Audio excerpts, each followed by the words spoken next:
president, still acting unpresidential.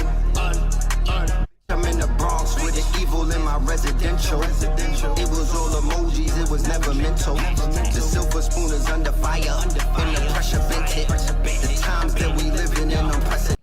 Welcome to the Build and Destroy podcast, where we build on what's to come and we destroy what's done. That's right. We join here for another monumental episode. Chill, people. With Brother Blue Pillar, Y'all. Brother Red Pillar, and Brother Tyreek. Yo.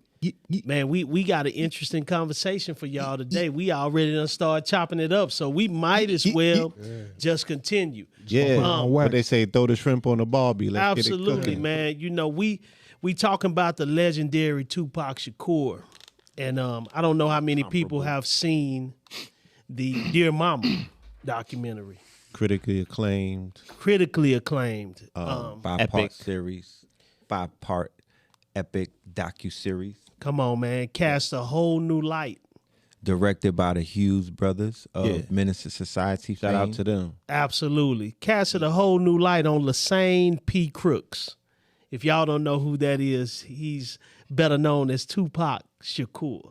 Amuru. What movie is that? Is that the one with two birth certificates? You got them two birth certificates. Yeah, got the two birth certificates. Yeah, absolutely. Okay. Yeah, Born Lassane P. Crooks, Lassane Parish Crooks. That's right. Right. A Brooklyn nigga, right?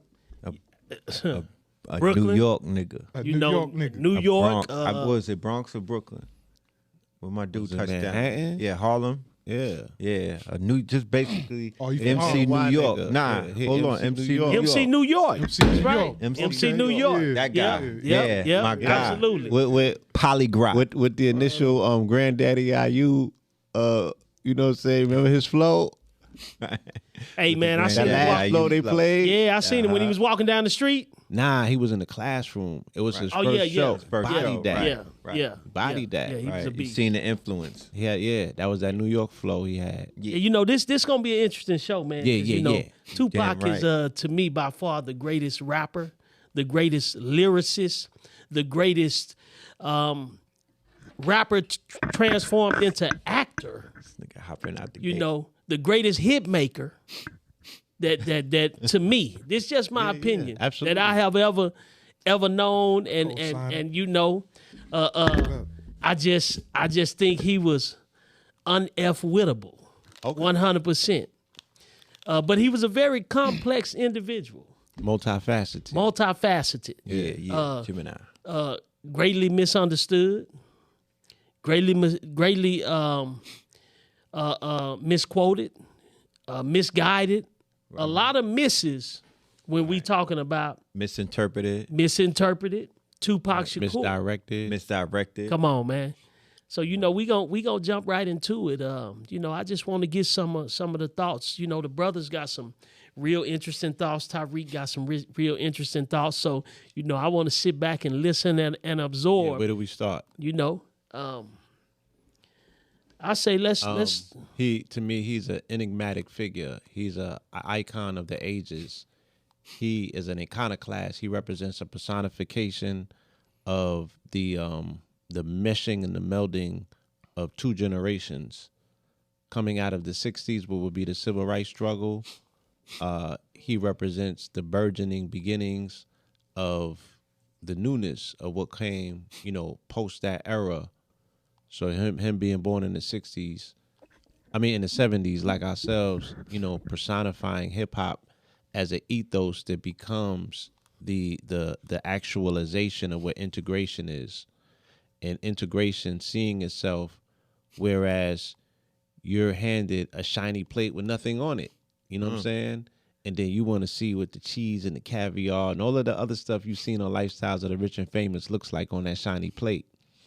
So that foundation of which we're handed is now the keys to America. You could come into this house that was once formerly a sprawling hill on the, you know, mansion on the hill, but now it's burnt down. But you still want to be in it. You know what I'm saying? Because you know, you used to hear the parties when you was down the hill in the shack.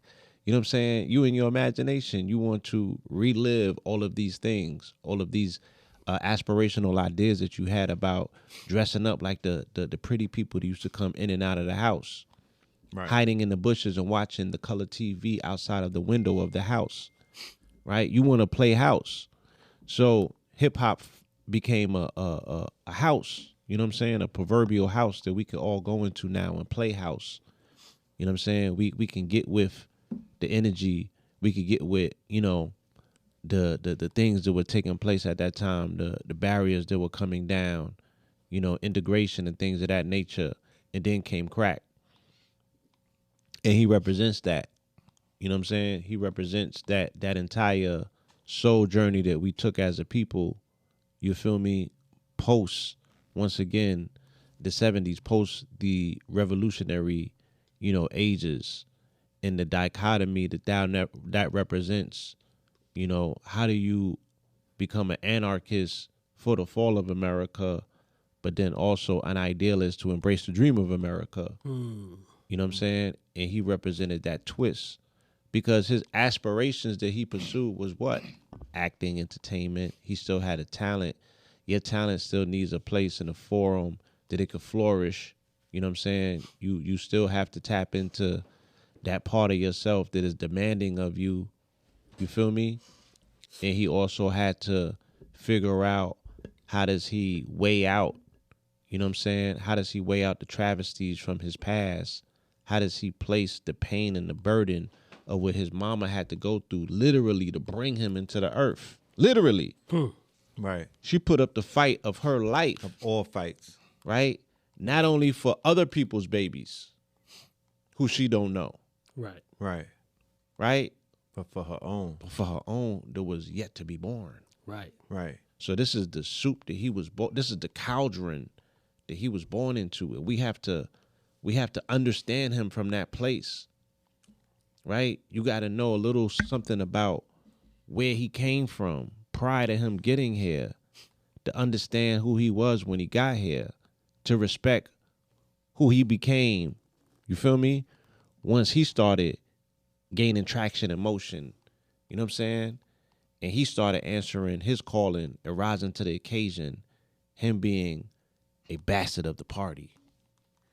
Man, that's powerful. Yeah. Reg, you said something before we started. You said, if you ain't talking about revolutionary Pac, I don't want to hear none of that other stuff. Speak to that, bro. Okay. For the record, it sounds like we sniffling over Pac being dead.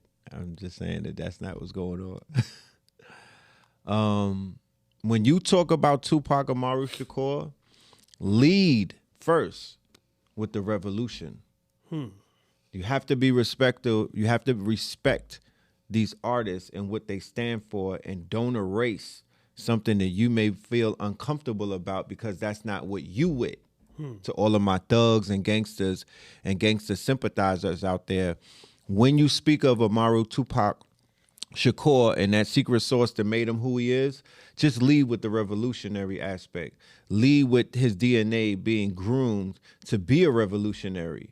Lead with that, and it would make more sense when you discuss his trials and tribulations, his complexities, why he was complex and whatnot. He wasn't complex because of his nature. He was complex because he was inside of a music industry that was going against everything that he stood for.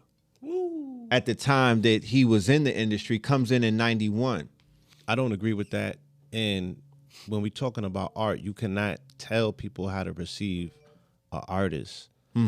He was the man of many faces as a Gemini. Right. So if Malik's saying, I resonate with the irresponsible thug, right, I don't give a F aspect and energy of what he had to offer, right? If he bought the Machiavelli for the Machiavelli, right, then who are you to tell him, nah, but you got to get with the Tupacalypse aspect of who he was. I said when we talk on Pac, yeah, when we break him down, right? Lead with his foundation. Lead with what he came into the industry, because that's glossed over. People don't even they had no inkling of Brenda's Got a Baby prior Young to the Black documentary Male. Trapped, Young Black Male, right. Tupacalypse Now. What I'm saying is when he came in, initially the first two albums, even the case that he caught that Bob Dole was on his ass, was revolutionary, bastard of the party, hothead, right? A remnant of what the hip hop game was on in the late 90s, in the early 90s, like a 91 and a 92. Henceforth, when you saw him rolling with X-Clan and whatnot, right? That aspect, when I was introduced to him, was on a video where he had a dashiki on and he was being carried and whatnot, and he popped off and he was with the Bay Area Digital Underground, right? Throwing up the black fist with the medallion. So even a name like MC New York, he actually is a personification of, if hip hop was a person, it would be Tupac Amaru Shakur, more so than other people that they try to have us compare him against.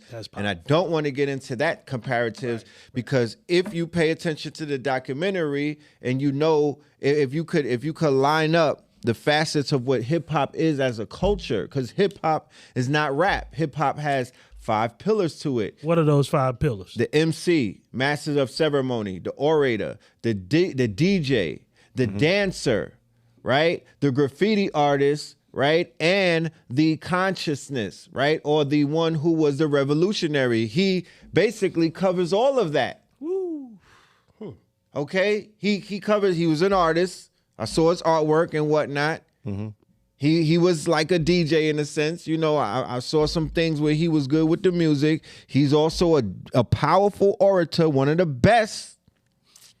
He's damn sure a dancer. He was on a road with Digital Underground. Absolutely. He leveled up from a roadie to a dancer. Absolutely. And when it comes to consciousness, the reason why so many people are encapsulated with his mind and the dexterity of his art is because not only was he a thespian, right? But he had arcane knowledge of our people, right? Going all the way back because it was fed to him as a child. Absolutely. He just didn't let it out because, like I said, he wasn't in the environment. The environment wasn't conducive to revolutionary Pac. It wasn't about Pac going against the grain. He didn't want to swim upstream. So guess what? The next video after they was carrying him around was I Get Around. Yep.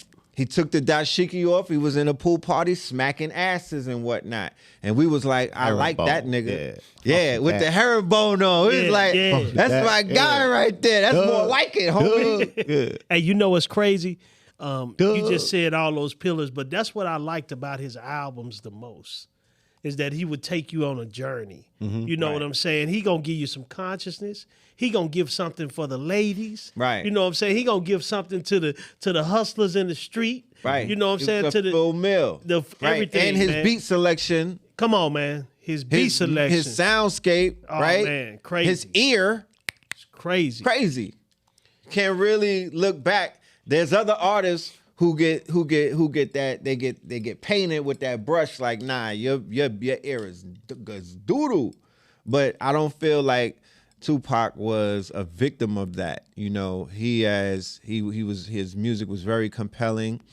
He had a great admixture of soul music through his samples and whatnot, which is very important. We identify that as the time machine and whatnot. So he didn't stray too far away from his foundation. Once we are now introduced to what it is, you know, this was a very well put together symposium of not just him, but his mama, his Umi. Man. So it's like, let's study the Umi so we could really respect the artist a little bit more. Where do you come from? Like, what cloth have you been cut from? Not to judge you, but to just give you a little more understanding. Right. And to see ourselves in you more. In contrast, we understand a lot more about Big by seeing a little bit more about Valletta. Right. You know what I'm saying? For those who have intimate knowledge of Nasir's mother, who worked at the post office on 33rd Street, the people that I know that know her is like, yeah, you will understand a lot more about him if you knew his mama. I had the honor of meeting his daddy. And you know, man, by y'all saying that about the mother, it just clicks a thought in my mind. The movie Air, the new Michael Jordan movie about the shoe, that it lets you know that he wouldn't be nowhere without his mother. My mama, right. He wouldn't have that bag like he have it without his mother. Right. His mother was the one that said. I was about to say, yeah, even you know, because we know he's synonymous with his daddy because of the tragedy. Right. And he even speaks a lot about his father. Absolutely. Right. But just like Nas, when I met his daddy told us, you would know more about my son if you knew his mama. Yeah. You know what I'm saying? Right. So even they be knowing. Yeah, You know it's what I mean? crazy, man. Yeah, because when I found out that the reason Michael Jordan makes $400 million a year in passive income is because his mother told them that yeah, hey, we're gonna do this different. Right. Y'all say it ain't never been done before. Well, it's about to be done. You're gonna give him a percentage of every Jordan shoe or Jordan product that's sold. That's powerful, bro. Right. And that movie is very inspirational. If you ain't watched it, you really I need gotta to catch watch that it, man. myself. It's so instrumental. Like his mama, when the European went to asked the agent, "What about the mother? What about the parents?" He said, "They sharp and smart as hell. You can't get nothing over on them." Right. Because know. that's the question that they ask. That's a determining Yeah. factor. Could we play them? Is there a firewall? Is there some type of guardianship?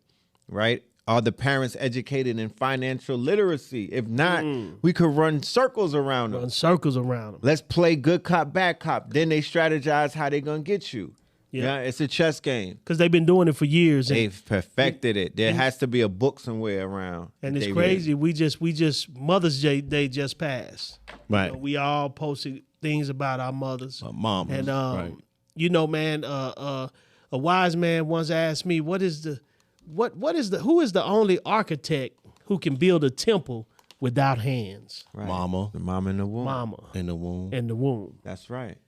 Powerful thing. So this Dear Mama documentary about Pac, man, really, Biggie in the booth with no pen. come on, man. Come on, You man. know, let's not discredit these young brothers either. They were building worlds and landscapes with words that they were not writing down.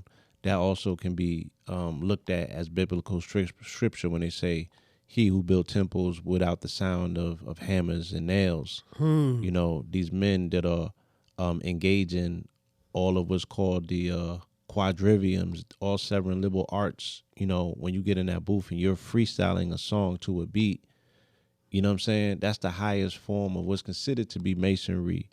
And masonry is a euphemism for, you know, for the builders, the master builders. Absolutely. And these men are building worlds over soundscapes, and those lyrics have weight, as we can see. You know, today in the news and the trending topics of the news, we look at John Morant, I think his name. John Morant. Yeah, we look at these other young men who are crashing out, that they say they were on the fast train of what's considered to be crash out culture, listening to these lyrics, following and you know, being indelibly affected by these lyrics that are impacting impressionable men, not only youth. So we know the weight of these words, you know what I'm saying? They register. They I went down just that not- rabbit hole.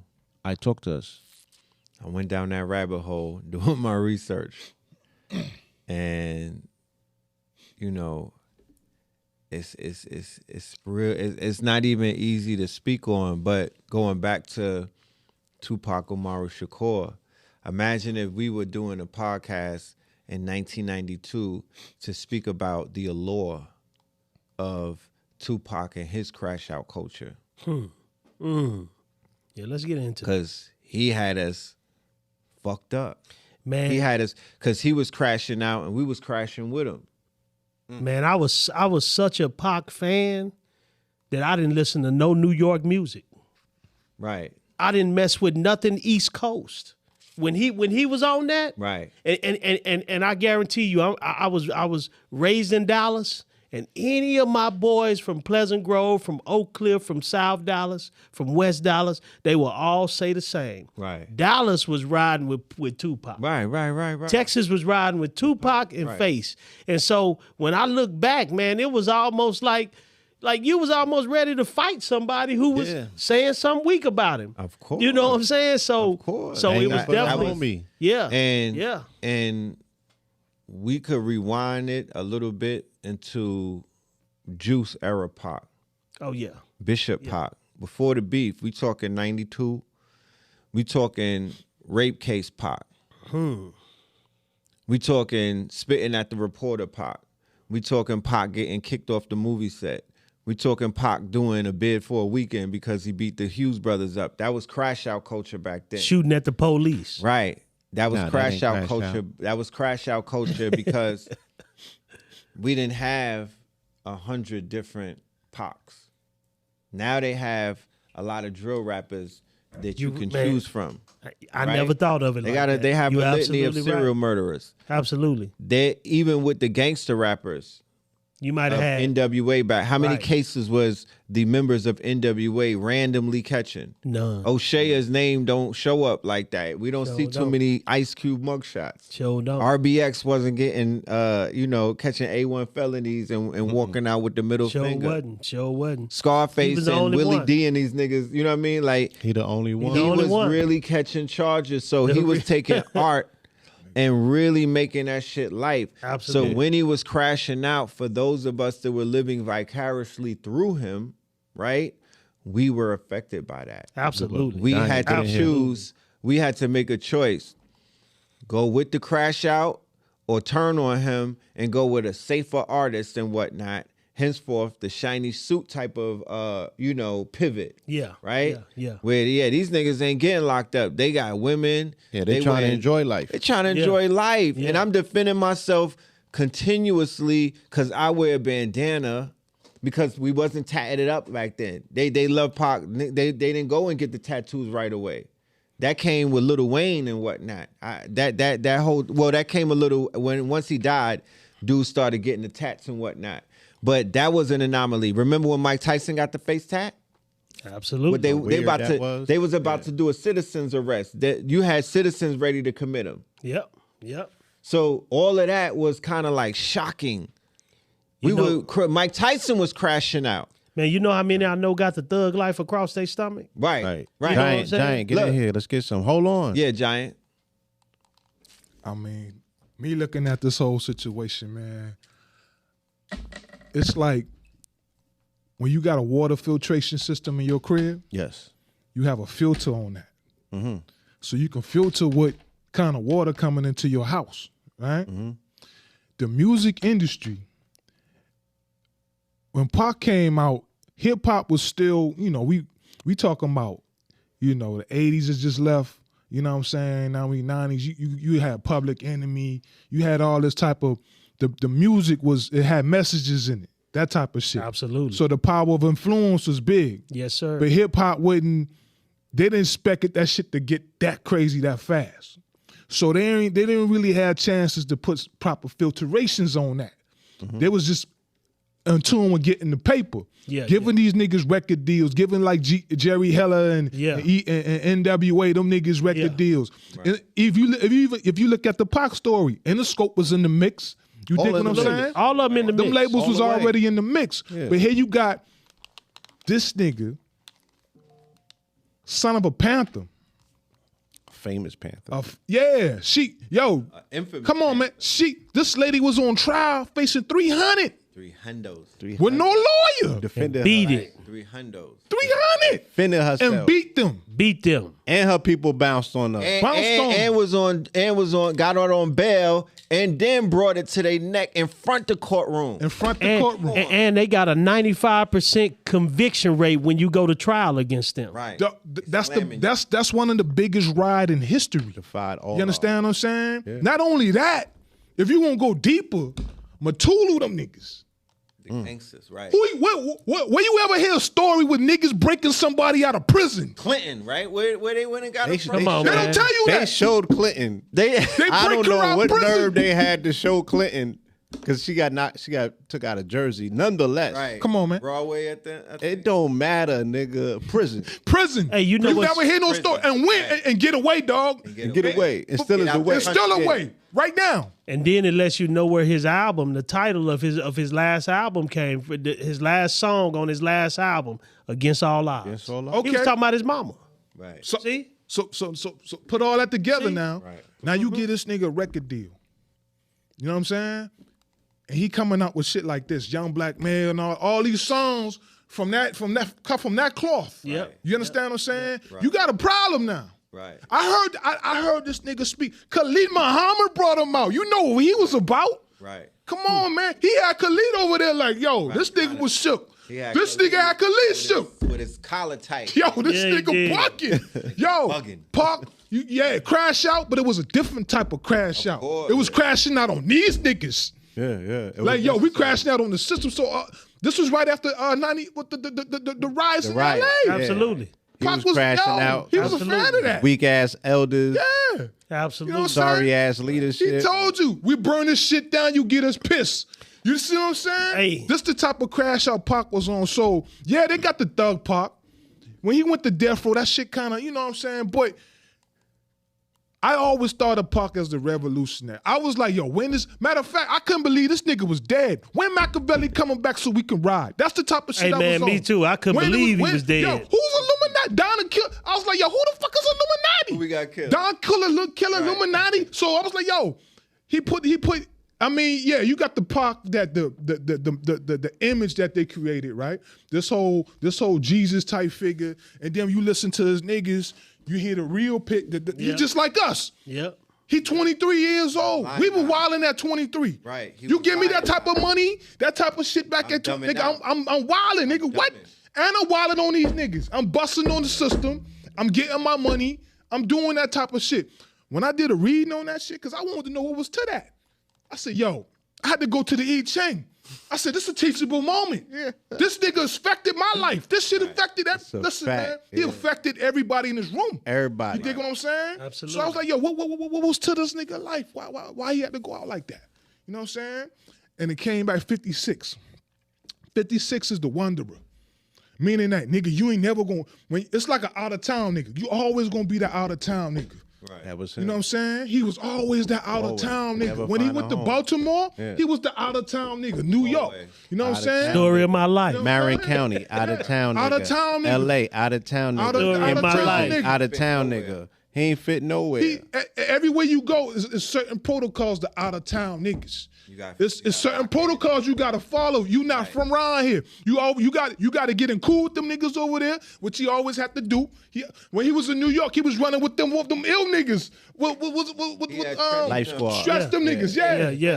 Them niggas, yo. Yeah. That's the niggas Jimmy Henchman was calling like, yo, y'all Yeah. niggas cool? Right. Yo, y'all niggas don't niggas cool? play, yeah. They ain't calling Pac with this shit. They was calling them niggas like, yo, Right. I know we hit my man Nichols. Y'all niggas good with that? You feel me? You know what I'm saying? Because them niggas, he had to fit in. Pac was the out of town nigga in New York. Even though he was MC New York, but he never fit in nowhere. But there's certain rules and protocols you got to follow when you trying to fit in. You got to be diplomatic on some Absolutely. shit. You know what I'm Some saying? shit you gotta stay out of. Yeah, some shit you gotta stay out. Right. There was one line in that reading that really fucked me up. It said, you gonna lose a trusted and good friend because of some bullshit. And that was Biggie. You understand what I'm saying? Yeah. Like you said it. My nigga, when Pac was riding, nigga, fuck Junior Mafia, all them, I was with Pac, nigga, I wasn't listening to none of that shit. None of it. I was mad when Jay-Z got me back. The streets was watching was so hard, I couldn't deny that shit. I hated to like that shit. But Pac ain't, I like this nigga, so I ain't like this Man, nigga neither. Pac didn't You like it, understand? I ain't like it. Biggie was, I was like, yo, Biggie set this nigga up. So when Hit Him Up, I used to love Hit Him Up. I used to love that shit. Right. Now that I know that shit ain't true, Biggie ain't did that shit, that nigga, I can't listen to Hit Him Up like that no more. I'm like, yo, Pac, why you did that to that man, dog? Why you ride on Biggie like that? Biggie took the pistol for you, nigga, when them niggas came to the room. Right. And in the mother at the studio, he hide this shit for you. Yo, Right. Biggie was there. That nigga was riding for you. That's a good friend. So Pac was a young nigga, and he was making mistakes. Absolutely. Understand what I'm saying? Absolutely. He disrupted Big whole career with that fuck. Yeah, he No, did. probably He got the did. nigga Disrupted killed. his whole Oh, career. that was the Whole reason. trajectory. That definitely the reason. No. It was a, but it was like I say, man. It's a lot of people that was fueling those fires at the time. You know what I'm saying? I'm about And to cut you one more time. Yeah, This go ahead. this really fucked me up. What sparked the shit off? The Vibe interview. Yep. Right? Vibe into that Vibe. cover. That cover Okay, the hold magazine on. played The a cover, part. the Vibe shit. Then, damn, Big got hit At at a a Vibe Vibe party. fucking party. Vibe party. Yeah. At a Vibe party. These Vibe niggas That was he always was not behind the supposed scene. to be at. He And wasn't they even- dragged him out of his hotel room. Lance Rivera said he was supposed to meet up with Heather Hunter and Janet jacked me that dog. night. Come on, man. He was gonna get killed a whole nother way. Come on, dog. They supposed to come to his room and smoke him out and kill him Yeah. before he got on his flight that Body morning. this nigga. He's supposed to get on the flight the next morning. They're supposed to body They're him. supposed to body my guy. Right off of Heather the Hunter they and coming right Janet off of the Jack me? Tupac video shoot. What was Right, that right shit up called? with Heather It's Hunter. 1990. Right. How do you Janet want it? Jackson. How you want it? Right. 1990, Heather, 1990 Heather Hunter, Janet Jackson. No. How do you want it, Heather Hunter? Heather, how do you want it, Yeah. Heather Hunter, with the whole mic down her throat? Come on, yeah, man. she's supposed to touch my. She's supposed to get my. That nigga Lazy Eye was gonna be unlazy when he see would come out that room when they be like, "Hold on, I'll be right back." Oh man. Both eyes was finna go straight. And his manager, no, not his manager, his label head pulled him out of his room. They stopped Lance from going on a trip. And there was a thing about the same way that they told Pac not to wear the vest that night. Yeah, man. Right? The same way they told Pac not to wear that vest that night is the same thing that they told Big and whatnot. I believe it was something that they told him not to take with him. If it wasn't the blicky, it was something where they disarmed him and they basically, I think that's what the dude Gene be talking about, the bodyguard. And that when you parallel them two stories, it just go back to what I always say. When it's your time, it is what it is. No matter how it's lined up, if it's your time, you might wear the vest every day, but that day you ain't gonna wear it. I mean, if it's your time, the security might be on point, but that day they ain't gonna be on top. Yeah, they're gonna be on a bathroom break. Come on, man. It happens. Shit happens. However, when we begin to see the process of it's your time happening, like we all witness the countdown. We all witness it's almost like in Goodfellas, right? When they hit Joe Pesci, that shit was shocking. But then when we thought about it, we kind of saw the lead up to that. We saw the lead up to it, and it hurt when it happened. We took it personal.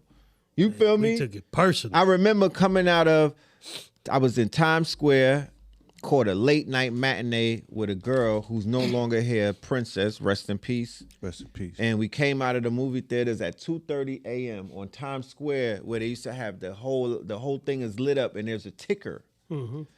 And on the ticker, it said that Tupac Amaru Shakur was dead. Not that he got shot, because remember, we was doing a 7-day thing. Yeah. And then the Daily News at 2:30 in the morning, because remember how the news would print the late edition, they had the paper right there. I broke down in front of that newsstand crying like a baby, bro. Man, To the point where I wet the whole newspaper up and couldn't even save the paper because it had water damage. Bro, I was Because sick. nobody thought that he was going to succumb to the shots. I'm like, man, he got shot 5 times. He gonna beat this too. So I'm like- I took it personal. Yeah, me. I was on Rikers Island. I woke up on a Sunday morning, wild early, the March 9th. I remember that day clearly. I was not an early riser. I woke up 8:30 a.m. My whole dorm was practically up. The minute the phones came on, they made the phone call, and niggas brought the news back. We turned Hot 97 on.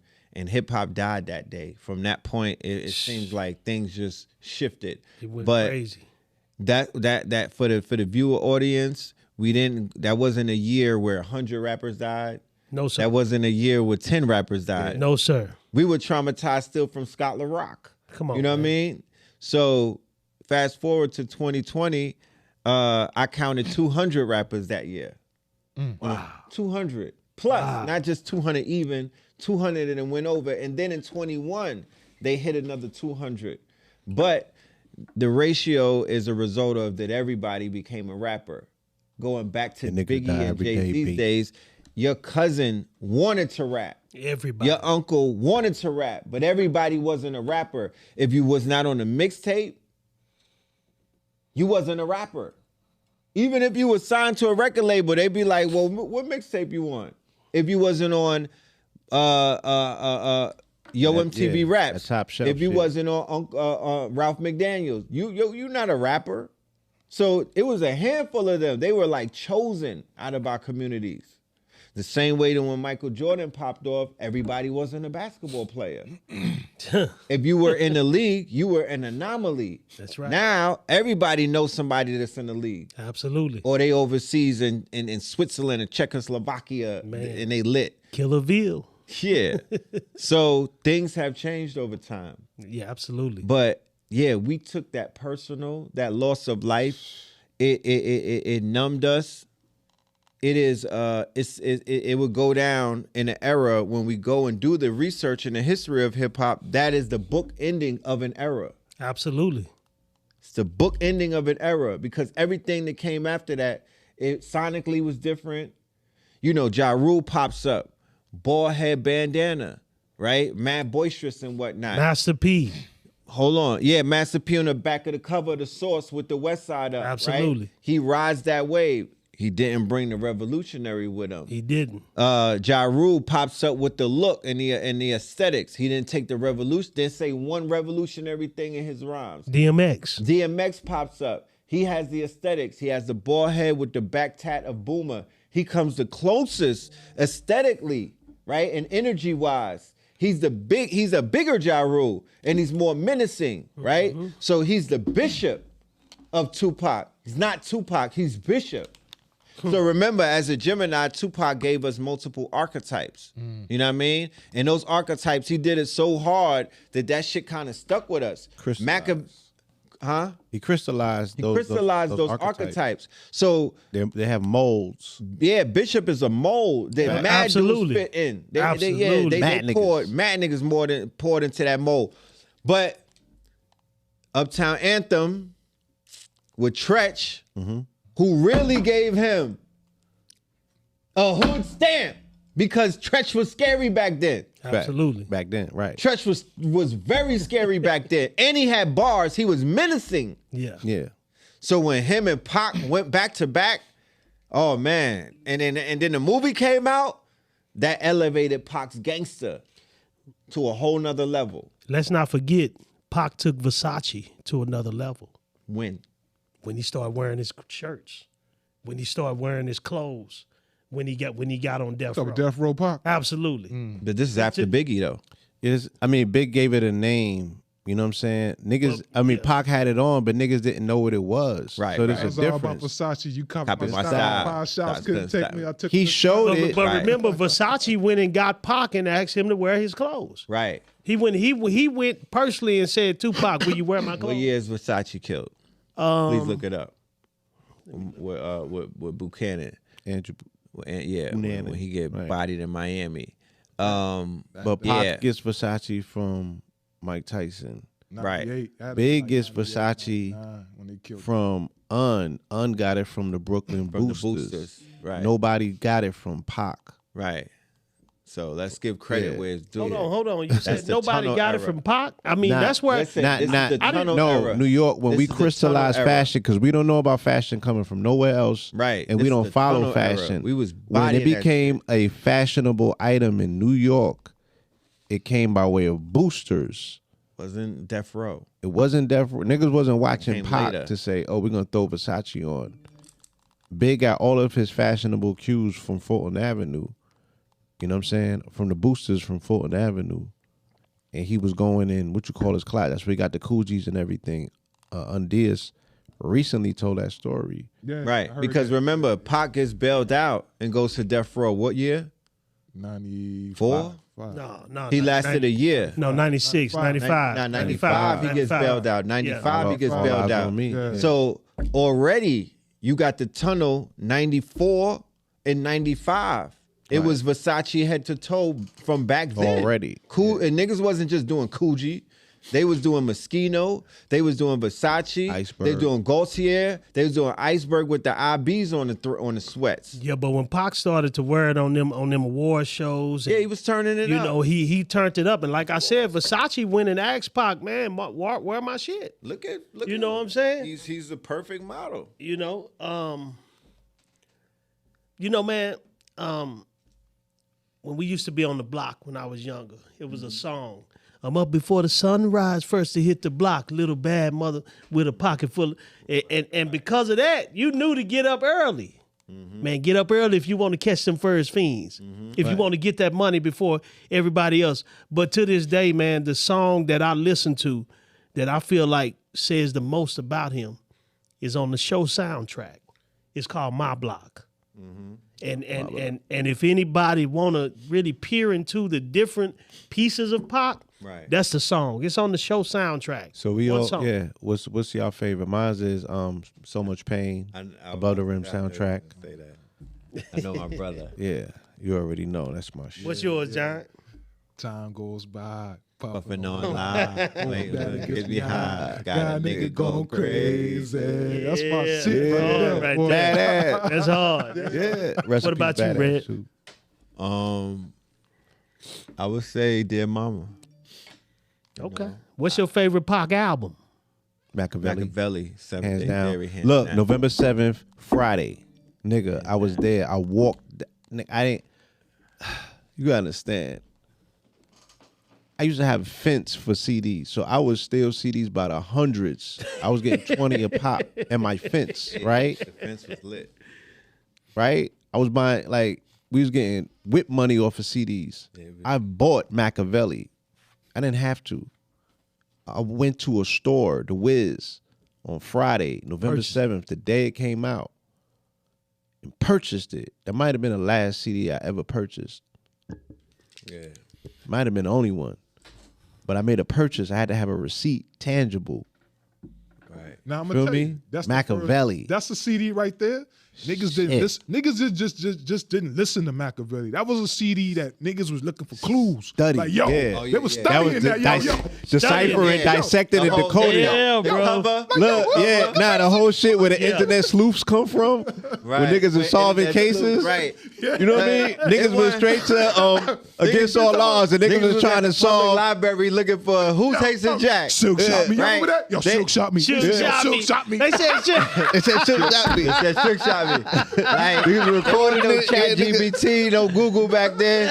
Niggas didn't have DuckDuckGo, but the internet sleuths was born that day. Yeah, that was the day the internet Like, sleuths we got created born, yo. Google just because we wanted to know certain answers Yeah, for that album. all them streets, July all them 15th, names. 1997 is when Got Versace murked died. in 97. You know what I'm 97. saying? Me Against the World is my favorite album. All right, Yeah, that's fire. classic. That was A classic. Like, Legendary It shit. just, man, says so much. That shit was a mystery to me. You know why? Man, why? I could not figure out, like, yo, this nigga got the #1 album And in he in America, jail. and they won't bail this nigga out. right. But all of a sudden, Suge bails him out. Come on, man. well, he But got Suge- cleared for Suge- bail. He got Yeah, cleared he for he bail. wasn't. I don't think he was up for He bail. wasn't even up for. He went up just for he had bail just for got the bail. locked up, and then remember they couldn't film the video for Dear Mama and all of that. They had to use models. The song came out and takes off. Then something else came out, I think, and then the album was, but it was the tragedy. They like, oh, this nigga's locked up with the #1 album. This never happened before. Never happened before. It might be again, like he said, it might be normal today, Right. but this had never happened. Right. That this nigga had crashed out to such a degree where it's like his music was loved and he was forgotten. Like, oh, this nigga's a crash out, man. He's a fucking waste. He's locked up. But I remember niggas kind of semi forgot him to a degree until Yeah, that, they until really that did, bailout bro. happened. Yeah, little to that bit. belt. Yeah. But it just goes to show you the redemptive powers of the music. Music heals everything. Music, it will prove to you why it is high on the Masonic ladder. He would always get absolved through the music. Yeah, you make a hit. Crash out, F up, and get canceled, and the hit will bring him back to life. This nigga had more lives than Bitcoin. Then yay, right? Think about it. His music redeemed Yeah, him. like the other multiple Gemini, occasions. like yay. Yeah, like so Ye. so when from a when I speak to it from a card standpoint, Tupac was an ace of diamond. Ironically, he's the same card as Jay-Z, Floyd Mayweather, and Nick Cannon. Ugh. Interesting. Absolutely. He died at the age of 25. So in the card science, we have 13-year periods. Pac was in his 13-year Venus period, from the ages of which starts at 13 and ends at 26. 6, right. Ironically, it's a 5 of hearts sitting there. We know 5 is the number of man, but 5 is also the card of change. You know, the five of heart is the card of the change in feelings. It's also the card of promotion. Usually when that card pops up in a powerful position like Venus, you're going to be promoted on a high level. So this is why he blew up. Bigger than life. Yeah. You know, from a card's perspective. But it also, that five of hearts shows his transition. It shows his change, you know, at that age. And you know, it's a powerful thing to see, man, when you see these trailblazers. When I went back and looked at Floyd Mayweather's life and the shit that he's been through, and I looked at Jay-Z's life and the shit that he's been through, and people always say, where you think Pac would be now?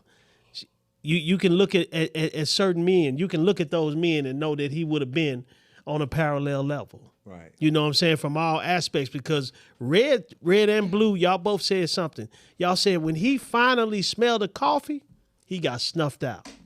Can one of y'all speak to that? Right. I mean, yeah. to the, you know, when he realized to the degree that he was being played and he wanted to shift the energy, he already made a deal with the devil and they came to collect. So, yeah, you know what I mean? You pay in blood, and that's what happened. Yeah, he realized his self-worth. Remember, the documentary highlights the 800-pound gorilla in the room, that he was running from poverty. You know what I'm saying? Because he is of the generation that these generations may never have to experience roaches and rats and the level of lack that we felt, you know. And I'm not even going to put myself in there because, you know, but what Pac shared in the documentary is that they grew up in abject poverty. And what is abject poverty? Speak to that, bro, to those who don't know. Poverty is, you know, being a nomad. His mother was moving from state to state because they couldn't afford to pay the Right, bills. couldn't They were keep a being roof over her evicted, head. and they didn't have a roof over her head. She had a substance abuse. She had a substance abuse problem, which adds on to the abject poverty. It's not just a monetary thing. He was experiencing the early ruminations of the crack era or crack culture, crack addiction. So what he was exposed to, some of the things that his mother probably had to do for the crack, none of us would really truly know. But that was what he was traumatized by, and that's what he was running from. So throughout his whole life, he was just trying to touch a few dollars, you know what I mean? And he was only able to do that maybe in the last year, not even in the last year, because keep in mind, like I said, the bailout is in 95, right? To live and die in L.A. He dies in 95, right? Six. He dies in 96. Right. So I don't even think He had a 6-month run. he had a 6-month run, right? So even the mother was like, the house that he put her in wasn't even his, right? So he really was about to leave death row, right? Euthanasia was the label. He began to, you know, a lot of his efforts began to materialize and mature and whatnot.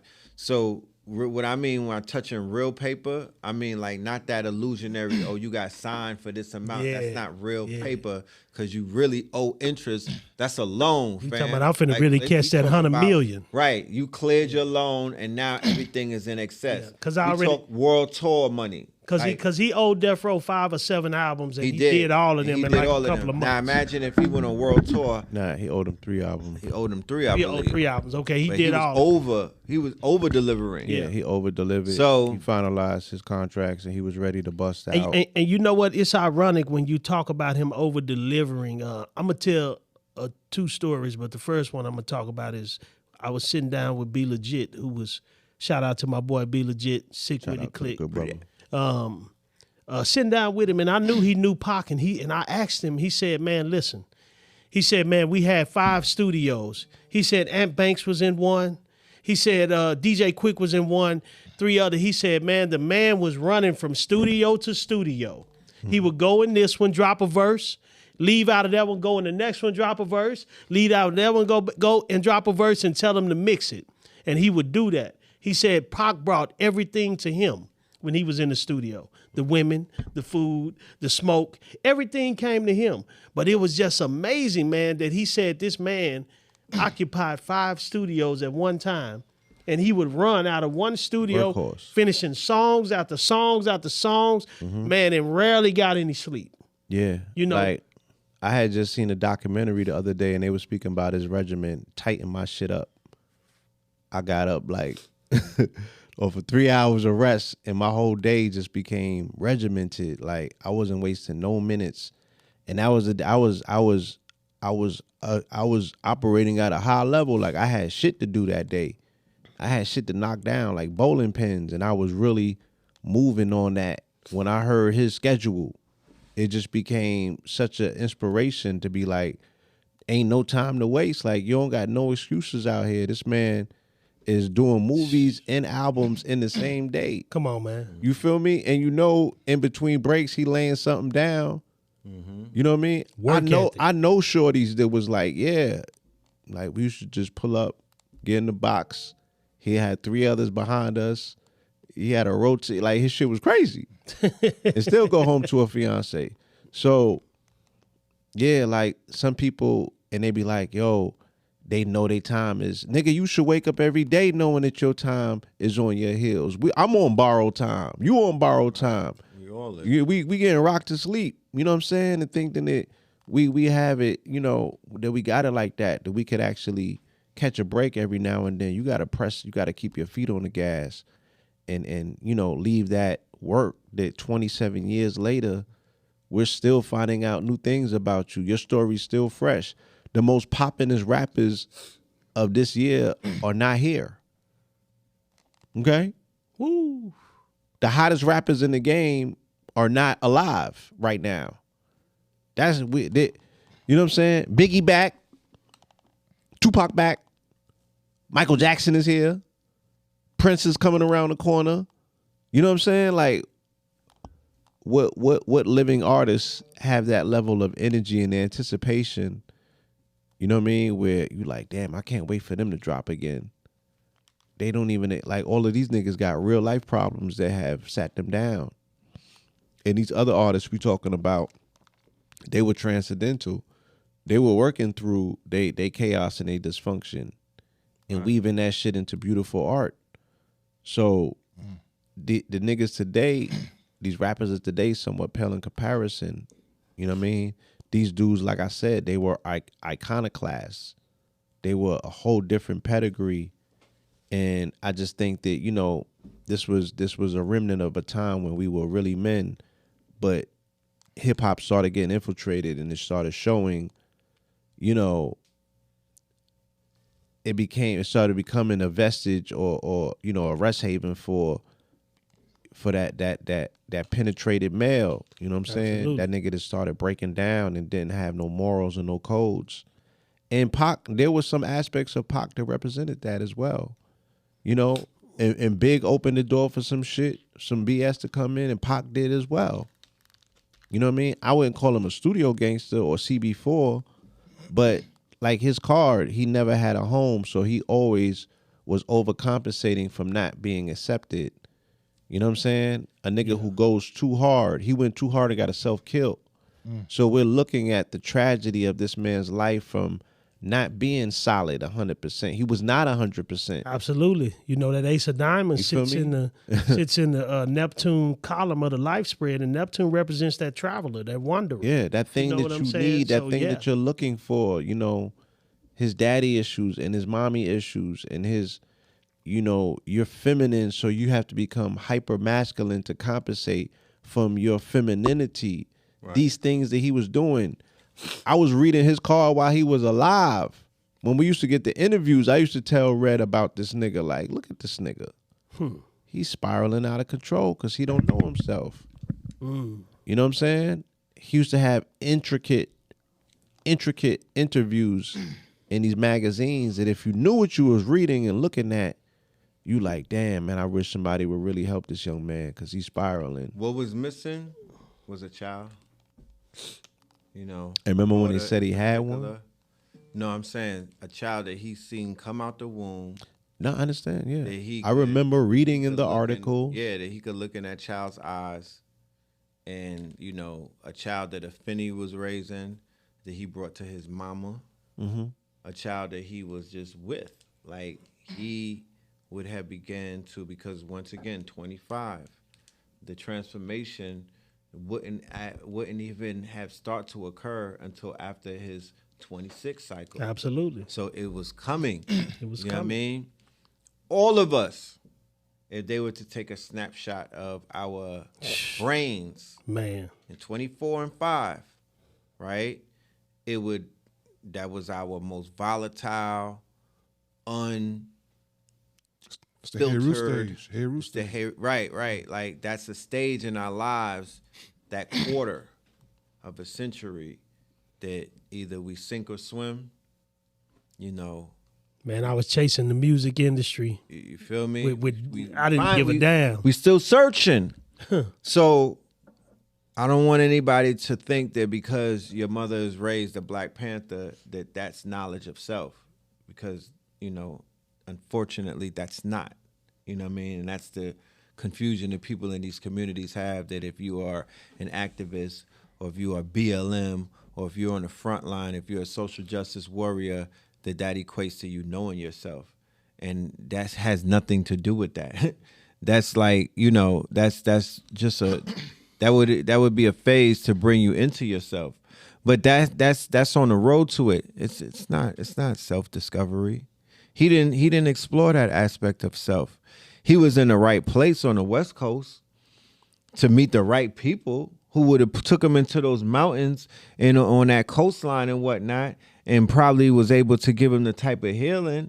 I highly doubt if he went in the middle of the desert and got some ayahuasca or some type some of healing, golden because teachers. he needed that. He needed some form of healing and whatnot. To that pain. That you know, the digital undergrounds of the world probably went through.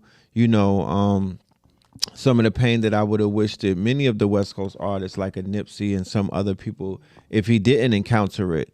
You know, them brothers over there, we brag about their gangster and whatnot, but them brothers is living in a traumatic environment from the gate. real You know what I'm pain. saying? Real trauma. Real loss, right? I think Pac knew both of his selves, Yeah. his higher self He and his lower explored. self. I believe he was exploring both of those. Right, because you spoke on the foundation, what he led with. He came out with the young black males and the Tupacalypse now. Yes. But as we know in music, conscious rap don't really sell.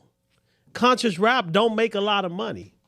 So when he got into that lower self, it blew through the roof. Because in the music industry, lower self music sells millions and millions of records. Yes, it does. So I was telling you, I was having a conversation with B Legit, and I got to give him this one, Bila.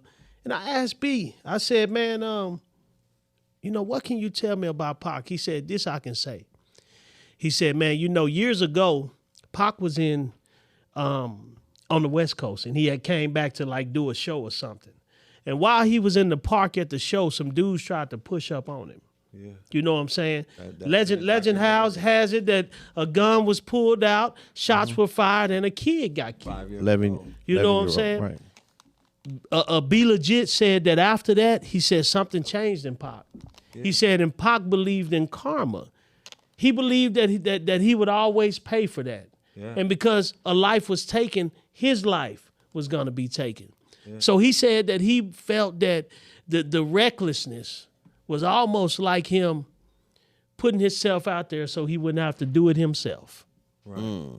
And he said he truly believed that. And this was a man that knew Pac. Yeah, they touched on that in the documentary. I have encountered that numerous times in my research of Pac. He was indelibly affected by that body of that young man that was caught. That's Absolutely. why he latched on to Yummy. He latched on to Kato. These are people he didn't know. Right. According to his homies, but he made them central figures in his music, like these was his day ones. Absolutely. Yeah, he was haunted by that body. Haunted. That's You know the what I'm right saying? word. He was haunted by that body. Yeah, absolutely. Something similar to what happened with Left Eye. You know what I'm saying? Yeah. When that body got caught, That right. and she felt a particular way about that body. And we know how close her and Tupac was. Right. Super close. You cheat death. Yes. For those that cheated, they see it for a flash moment, but then imagine cheating it and then you turn around and there's another life taken.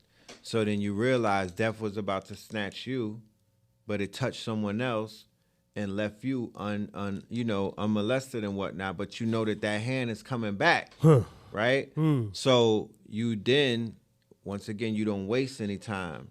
You throw everything up that's inside of you and get it out, right? Because you know that inevitably you are going to have a day like everyone here will have. You got to squeeze your sponge. You're squeezing your sponge. So everybody that speaks about his work ethic will remind you he was squeezing his sponge. Absolutely. Right? Yes, so if people were to move like that, we would be a lot more productive, right?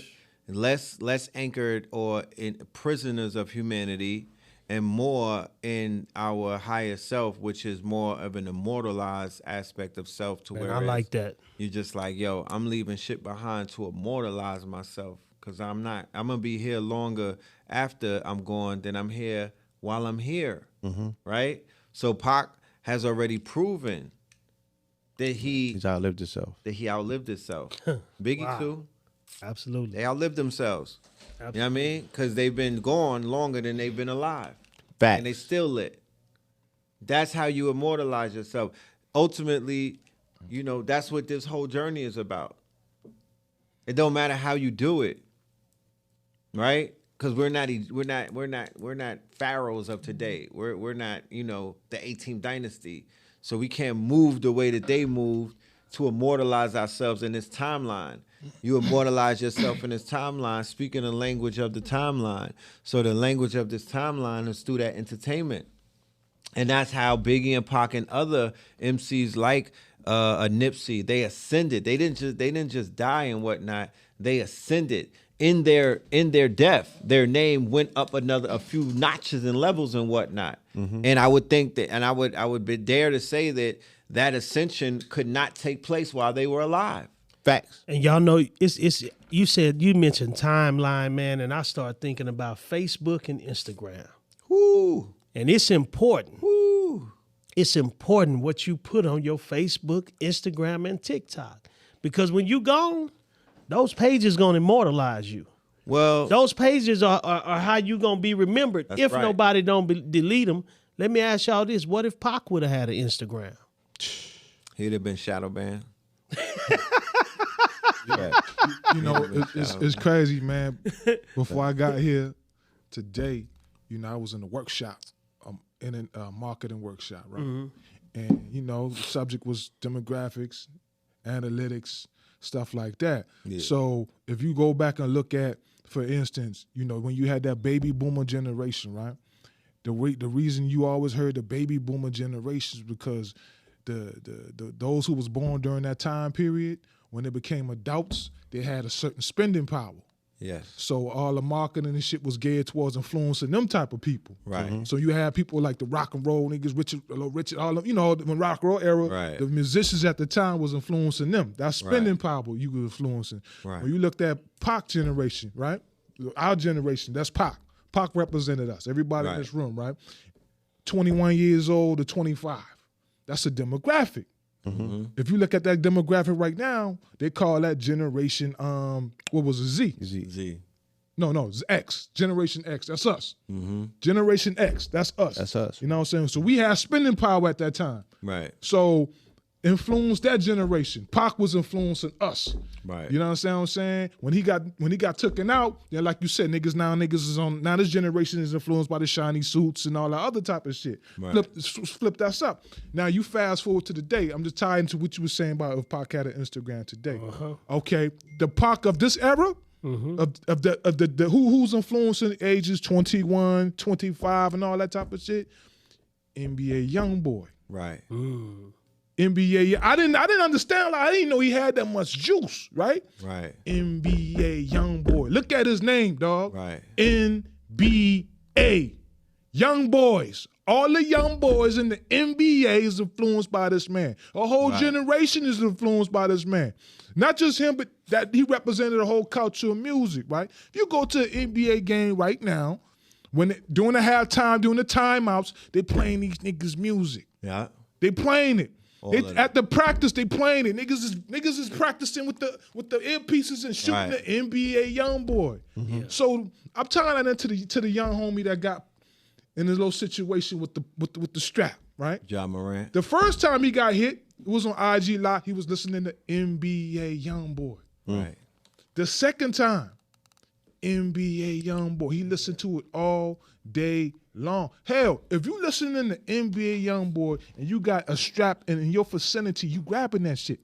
Because in the videos, when you watch the videos, the ones that really go in, like with him and Quando and all of them, it's pure energy music, right? Man. And they turning up and they pulling out straps Over and over. And you know, like I said, I went down that rabbit hole, right? Because I had to do my research. So the energy, right? The energy is it's a certain type of energy that's being, he has an emotional hold on the youth because he's emo rap, but it's emo rap tied into deaf culture, right? So he's an emo rapper who's spanking niggas, right? they really stepping on shit. So it's almost like, if Vaughn was still alive and whatnot, but their level, their intensity of energy is different than Young Boy's. His shit is up. He takes it a bit further with his turn up. And the reason why I would agree with what you saying, when you watch the interview, you like, wait a minute, what am I watching? Because he'll disarm you. What interview? Be specific. The one with Rap Radar and the one with Billboard of NBA Youngboy. Okay, yes. Same way when you watch the Tupac interviews, it was disarming because you like, wait a minute, this is the crash out dude. This is the knucklehead dude. This is the dude that keep getting into all the. How is he so articulate? How is he able to reel me in, right? With his quote unquote charismatic. With his charismatic ways and whatnot. He's not that menacing. So then when you hear that or you see that or you experience that, now you start saying, nah, I'm sympathetic to his plight. It's the right? same. It's the same energy Pac had. He had that Pac. same emotional. Right. He was Hold pulling as you NBA in. Young. Right. He's gonna pull you in. Absolutely. He's gonna become more mysterious to you because you're expecting somebody to be wild hype, cursing, going crazy, and he's like, he's shy. He got black nail polish. He got black nail polish on. He's like he's elusive. You know what I mean? He's like, he's soft spoken. You know what I mean? But it's like, is this nigga putting on a show? You know what I mean? Is he in character mode? Is he acting? And he's just like, look, I just express myself when the music comes on. That's how I'm healing. That's my therapy type shit. So we have a generation of children who, are experiencing poverty. We have a generation of children who are looking for themselves. They're searching for themselves because they children, right? So hypermasculinity is frowned upon. However, that emo shit is not. Right? Henceforth, why Young Thug is viral, wearing a dress and everything, because he's like, yo, I'm comfortable in this uncomfortability, right? I'm pushing the norm. I'm fighting against hypermasculinity, but I still spank something, like Omar from The Wire type thing. You know what I mean? Yeah, everybody knew what he was into, but they still rock with him because he still displayed an aspect of security, not taking no ish. You know what I mean? He wasn't a punk type thing. So it's like, we ain't gonna judge you on your lifestyle. You ain't no punk. He was a gump. But he wasn't no punk. So, NBA Youngboy, he got a wife. They married. He's literally married. Got 10 children, different women and whatnot. Him and his wife play dress up, but he taps into goth. So he's into the deaf culture. That's what the goth is, the black nail polish and the white face and everything. That's just that imagine if you on Demon Time and you just want to look like it now. You've seen so many bodies. You stood over niggas. You know what I mean? You might have nightmares of the bodies or the lives that you've taken and whatnot. Why wouldn't? Goth is a natural progression. Right. He's not out of his character. Right. He's not necessarily, Not out of his element. he's not wearing nail polish because he's He's a punk. home. Right. He's home. So my question is this. NBA, the National Basketball Association fines or suspends Ja Morant. Who the fuck fines or suspend these niggas? You can't because remember, it's crash out culture. These are artists. They have No, I ain't talking about the artists. I'm talking about like you say, they put the shit out there for these come on, man. They spent millions and billions of dollars promoting this shit. Yeah. Now these niggas listening to it and acting this shit out. Now you want to suspend these niggas and sanction them, but this the shit you putting out here. You dig what I'm saying? It's like why you it's Iverson crashed out to Pac.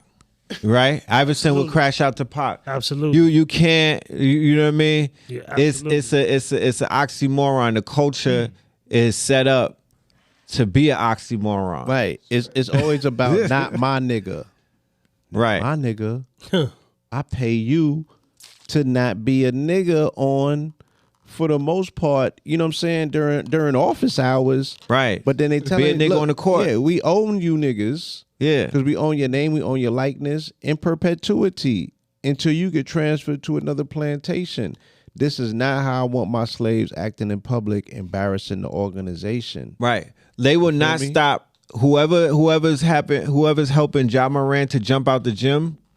They're not going to get involved with that. They're not going to stop that. If that's the shit that turn, you be seeing the white coaches while these niggas, knock if you buck, knock, and they all in the locker room, knock, and the dude will be in the backdrop just looking and shit. Like, if that's the shit that totes your boat, if that's your Gatorade, if that's what's gonna sell then tickets, if that's gonna sell tickets, that's what's gonna make buy buckets, right? they gonna let them know when the cameras is off that if that gets you a gun charge or a DWI or a dirty dick charge, we're gonna drop you like we never knew you. Absolutely. Right? Like we so never there is knew a you. level of responsibility. Because guess what? It's 10 others who can jump out the gym. That's right. And we gonna put the same promotion behind them. See, we gotta always remember when it comes to that music that there's not one black person that owns a distribution company.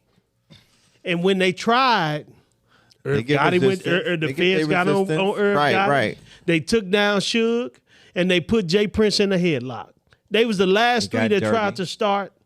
I would say every year somebody needs to go up there. If they get their head knocked Absolutely. off, hey, so be it. It's to pay homage to those who didn't make it and didn't get to that top of the flight of the stairs. Y'all got to keep throwing and hope that something sticks, because that is what was taken from black music. I was just in the airport in Philadelphia. They have a huge display for the Philadelphia sound and everything. Wow. With like all of the art. Yo, I had no idea with so many powerful artists that's a part of the Philadelphia sound. The Philadelphia sound was the ground zero of infiltration in the 70s with Clive Davis and them by way of the CIA. Right. Wow. Infiltrated. They had a white paper that they put out talking about the dangers of what they call black music or soul music. Right. And they needed to have ownership. They needed to infiltrate. They needed to disrupt the production. The production of it. The frequency of the production. The musical was sound bed. And that's why too high. Hold on. So they commissioned Harvard to come up with a research study in a white paper, and they elected Clive Davis, who was a Harvard graduate and a CIA operative, to be the very first one to carry out their policy on Gamble and Huff. Yes, Yeah, I'm Gambling listening. Stax Records and all of that. Yeah, you know, and Sam Teddy Cooke. and all Sam that. Cooke was a true pioneer What? back then man. of the business You know, the And- beat. of the music. and right. And James Brown too. Right. Of And the they were not business. anomalies. Right. Right? Barry Y'all They White. were bosses. Y'all remember this shit right here? Barry White. I remember when this drill shit was starting to come out, right? Mm-hmm. You had like crews. You had like these drill niggas in Chicago, whatever, doing their thing. You had the ASAP cats rocking out, and then you had these niggas called Beast Coast or some shit. It was Beast Cap- Coast. it was Yeah, Capital Pro Era. Steez, Pro Era. Joey Badass, Pro those Era. niggas, you know what I'm saying? Flatbush Zombies. Yeah, it was a movement. Underachievers. Yeah, underachievers. Yeah. It They was start- like Then you They had started Black Rico. Hippie, Black They Hippie on the started- West they- Coast. They started putting It them was under like- the it was- RICO they was- Act. They were like the anti. Nah, they was the it wasn't antithesis. They was like the antithesis to conscious. this shit. You know what I'm saying? It Oh, they was conscious, okay. But the shit was dope. But somehow, for some reason, I know what happened. that They shit. switched. Yeah, I know what Yeah. happened. they was competing with, they weren't competing against, but they were all coming up together. This is Chief Keef and the Chicago drill movement. Now, when you talk about the New York drill movement, that birthday would be seen as 2020 or 19. That's Pop Smoke and them, right? Who were growing up listening to Chief Keef and them when they were 12, right? Because remember, Pop Smoke dies at 20 in 2020. 19, so right. He's basically in 2012, he's 12. Absolutely. Right? So, because at the year 2000, most of them are all born and they Y2K babies. Yeah. So by 2012, he's 12 years old on Twitter, right? Finding out that there's a subgenre of hip hop called drill, where the rappers are really killing each other, not talking about it, right? And they young, right? And they lit because they got 20 million followers. These are, in those days of Twitter, that was never seen before. This is way before Black Twitter. This shit is an anomaly. Of course, the followers are from all backgrounds and things of that nature, but now you get front and center to something that's way more stickier than what the Beast Coast movement or what Black Hippie and these niggas was talking about. These little niggas is bodying shit. Right. So I think they bodying the rivals. We at the point in time where we can literally say Tupac was the first body of a drill rapper, because Baby Lane was a rapper, and he got notoriety from killing in his Tupac. hood from killing Tupac. He Absolutely. was lit. The police was like, he was untouchable. He had to get clipped by some other gangsters, by some guerrillas, had to take him out. They had a 4-person shootout. Right. But he was persona non grata for the police. They knew he bodied Tupac. Right, they couldn't touch Yep. But his figure, his mystique was so enlarged because he caught that body. He had that body on his belt. Right. They kicked You feel the me? wall off. He had the body of a legend. Yeah. Gang Then war. he started his career off of that. Right. So that was drill rap. You know what I'm saying? Nigga put hands on another rapper and got drilled for it. They spun the block on him and popped his top. Right. That's drill rap. That's drill And then right made a there. song, and then made subs, and then Big tried to assume the position like he was drilling on Pac, And because Long Kiss Goodnight was a drill song. I don't care what nobody say. I seen Styles up there and Jada and them trying to front. No disrespect to the homies, but y'all niggas is bugging, right? Long Kiss Goodnight is about Tupac. He talking about going back to Cali was about Tupac. Tupac died. I mean, Big got clipped. It was said that he let some people hear the tape, because he went up there to the radio station and did a freestyle, and then they played the song. I think they played Going Back to Cali. But then when he was going to, because he was going to buy weed in Compton, right? From one of the spots, I think the Grape Street or one of them, Southside Crips. He was pulling up to a park and going to see the homies over there to buy the weed. And it was alleged that he had, either they said they broke in the whip and stole the tape, or he played the tape and people heard them songs. Not the whole album, just enough, right? To be like, oh, this nigga's out here and you got songs dissing Pac? They wasn't going. They wasn't going. Oh, won't he do it? Right. And somebody did it. You feel me? Right. And that was a tragic mistake of, now you assuming to be responsible for this man getting drilled, and you get drilled for pump faking. So I'm saying Big brought pump faking into the game. Pac brought pump faking into the game. Pump faking was there before they got there. Right. But the way that they did it, they was both assuming identities, because Biggie wasn't no kingpin, nor was he a killer. Everybody knows that from Brooklyn. You feel me? He was a teddy bear, like his mama said. But he was able to assume that persona as a ghoul and a goblin when he had to, because that was his alter ego. He's a Gemini too. Right. Right. May 21st. Right. So we you know what I mean? We gotta it's when the life and the art imitating one another, thin line shit got blurred. You feel me? And we're still there today. So that was the beginning. That was the birth, to me, I consider, of drill rap. You know what I mean? When hip hop beef goes wrong. and a nigga lose his life. And then they said what? They said it was like 8 bodies caught in the hood as a result when Pac got bodied Right. in LA immediately. Yeah, immediately. Right. And they still catching bodies to this day. Niggas is still like, niggas want to pop off Keefy D and the rest of these niggas like. Oh, do. So it won't stop. Right? Idi Amin and Napoleon, these niggas is in interviews trying to get at Snoop. Like, this shit is crazy. Shook sending hits from this shit is alive once again. Like, they done pulled the scab off this 27 years later. And I feel like somebody's gonna die. 27 years. 2 + 7 = 9.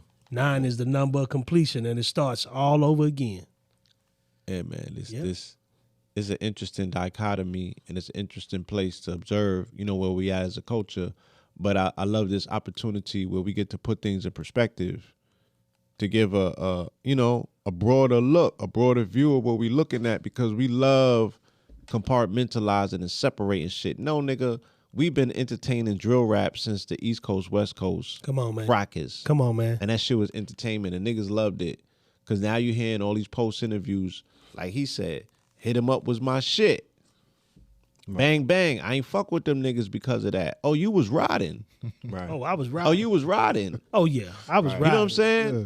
I was riding. And you gonna hear all these stories about rappers like they telling, yo, I couldn't even go to that coast. I couldn't even go over here. Yo, Shit it was turned beef in the hood on I a didn't Brook. even- Look, listen, no, hold on. Niggas was getting punched in their mouth. It was hit 'em up niggas in Brooklyn, right? Because you couldn't play Hit 'Em Up. Biggie niggas. Yeah. So it started beefing and right in So Flatbush, if right niggas, in the hood. If niggas pulled up playing Hit 'Em Up on site, on started site, popping, you already You knew had what to it go was. outside of New York. It was in the hood, And on the Bronx, site. right? How you said Dallas fuck with Big. No. I mean, Dallas fuck with Pac. Absolutely. The Bronx was the same way. Yeah, they The Bronx different. fuck with Pac. They didn't fuck with Big. The last time I seen Big alive, me and A.A. Rashid went to Grand's tomb, and this nigga was sitting in the Lex Jeep because he had got in the accident. He couldn't move. He was crippled. So he's sitting in the Jeep and shit. And Hold on, the same. Add on. context Let to me it. finish. To why he was in it. What the accident was about. I'll let you. All right, go ahead. Right. So then AA rolls up on him and shit. His son was like, yo, man, I'm stressed and shit. Like, I'm getting hate in my own city. These Bronx niggas is fucking coming at me. I'm up here enjoying myself, and these niggas is on my neck. Pause. Because of this Pac shit. You feel me? He was depressed. He wasn't getting love in the city. This was right before he went to LA, matter of fact, like 2 weeks. Right? You talking about Biggie, right? Yeah. Yeah. You know what I mean? So it was friction all through the city because the city's not unified. Niggas was like, oh, some worked you over. Like, you know what I'm saying? Like, Right. and it was a situation where they wanted to have solidarity for the city, but niggas is like, yeah, but you got to stand up for yourself. And your man is working you over. And if you don't respond to that shit, you're going to make yourself look bad. You're going to make the city look bad. You're going to make this coast look bad. You feel me? Nigga, you better knuckle up and do something because this nigga's weighing you out. And then he was making all of them sneak diss tracks that came out on his legendary Life After Death. Mm-hmm. Right. saying? And Put remember what- they had the issue with Duck Down in them. Oh, yeah. Then they wore out. They wore out. What was it? Was it my was nigga Rock. Rock? It was. Yeah. It wasn't Rock and Rock. It wasn't Sean Nah, Buck. they didn't catch touch on right. Price. So they had they beef put hands on because some, yeah. Pac and them was gonna start One Nation, right? So they had With- niggas on the East with Coast Black doing Moon and yeah, they Buckman. was doing East Coast Death Row. Yeah. So yeah, you know, definitely. Junior Mafia and them, they wore them out over that. And Big went through the windshield, right? I used to be hard as Ripple What B. you mean they wore 'em out? What you mean? They thumped them out. They said Yeah, they the studio. gunbutted them to the white meat. Yeah. Yeah. I used to be hard as Ripple B to Hold on, Little hold on. C's Cripple Me. Who thumped two out? Junior Mafia and them, Big and them, dumped out Black Moon and them. Okay. Buckshot. Buckshot or whoever was running with them. And C's crashed the car the day Tupac died, I believe, and sent Biggie through the windshield. That's why he What? was on crutches. What? Yeah. Yeah, see, C's that's a crack. piece of history that I don't used to think be hard nobody as knew. Ripple B to little C's cripple me. So You know what I mean? the day Like, Tupac girl, died, Biggie goes through the windshield. Yeah, Lance talked about it in the Vlad interview. that's powerful. Where Biggie was crying like a baby the day that he heard Hit 'Em Up. And I believe the day that he heard Pac died, he was fucked up. But he basically broke his leg, had a car accident, C's crashed the whip. I think they said that they saw the ghost of Pac, or when they heard the news, it just was like so fucked up that they had the car accident. But yeah, Big went through the front windshield, broke his leg up and everything. That's where the cane comes from in the Hypnotized video. He's walking on the cane. Yeah, he was crippled. But he was affected by that. Wow. He was affected by Pac in his life and in the death. Damn. And in the death. And up until the 6 months later until he makes his transition. So, you know, those are two souls that are kind of like, you know, Parallel. they're parallel, they're tethered, conjoined. they're Yeah. conjoined, Absolutely. and I don't believe that they're settled as well. Because the one of the killers is on Vlad talking shit. You know what I mean? And the other killer, you know, he didn't get his revenge. Big said, I rely on Bed-Stuy to hold it down if I die. Now, you could interpret that as Biggie telling Jay to take the mantle and hold it down, or you could infer that as he's telling niggas to spin, and they didn't spin. But a lot of them went to L.A. and linked up with L.A. niggas but never spun. And and then the killing of the King of New York, he gets dethroned by West Coast gang culture, and then gang culture proliferates into New York after Big dies. Specifically, Junior Bloods and Mafia become Crips. Right, His section becomes Crips first. right, That section that he from, they become Crips. They like the first Crips in New York. right. And then the bloodbath happens with the Bloods In the Bronx and everything. in New York and the Bronx, on the Rikers Island and everywhere else. You know what I'm saying? Same year, 97. 97, yeah. So Same year the that infiltration, that was on the island is the same year that the when they knocked the king off, to Rikers Island. yeah, when they knocked the king off, and New York loses like its respect, it loses Firewall. its firewall protected. and gets raided by malware. You know what I'm saying? Remember, Snoop knocked the buildings over. New York, the city of dreams. Snoop came and they shot the nigga. They try to Shot air up his him out, trailer, yep. right? And then Capone and Noriega hit back with L.A. But Snoop came and knocked the buildings over, and niggas still became Blood and Crip. So that's showing you that they came and took New York. Yeah, basically. They came in. You wasn't coming to New York to knock the towers down, my nigga. They came and took New York after that. Cause there's no way that a Crip comes and knocks the fucking buildings down, and then you niggas become and before 9/11. you go underneath his deodorant, and you become subordinates to their gang. Yeah, never. Because you got nothing but Bloods and Crips in New York now. Yeah, that was a no-go. You know what I mean? But it happened. It was an anomaly. And the subtleties of it, you'll never hear nobody explain it like this. You feel me? Because nobody observed and watched this shit take place the way that I did. Like, I'm like, are you seeing this shit?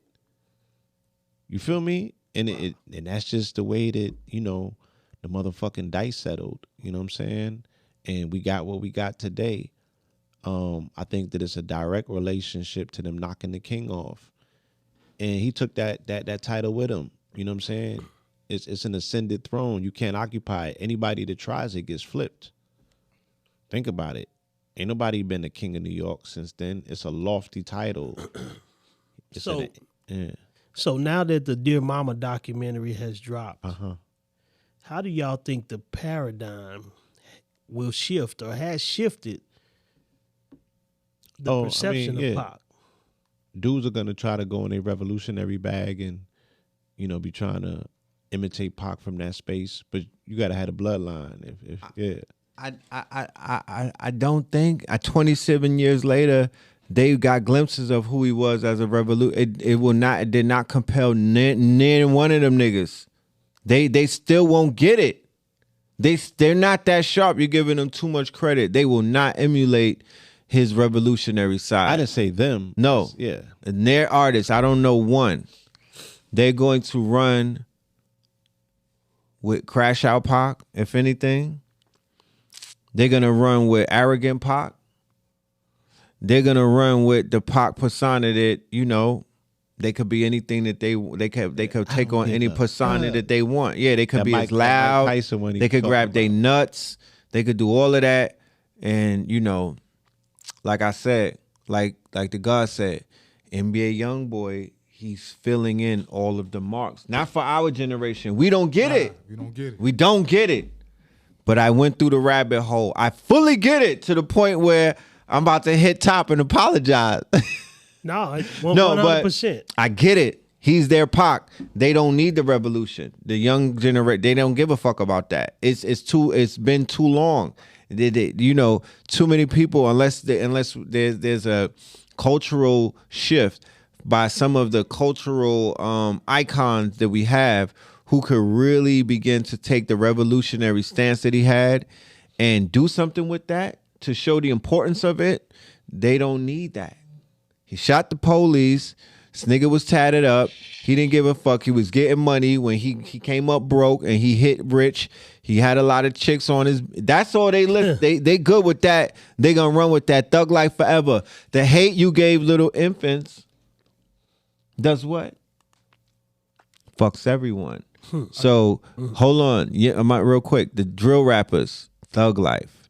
They bag Sleepy Hollow and the nigga what's the other one? Chef G, who I met in Miami 2020.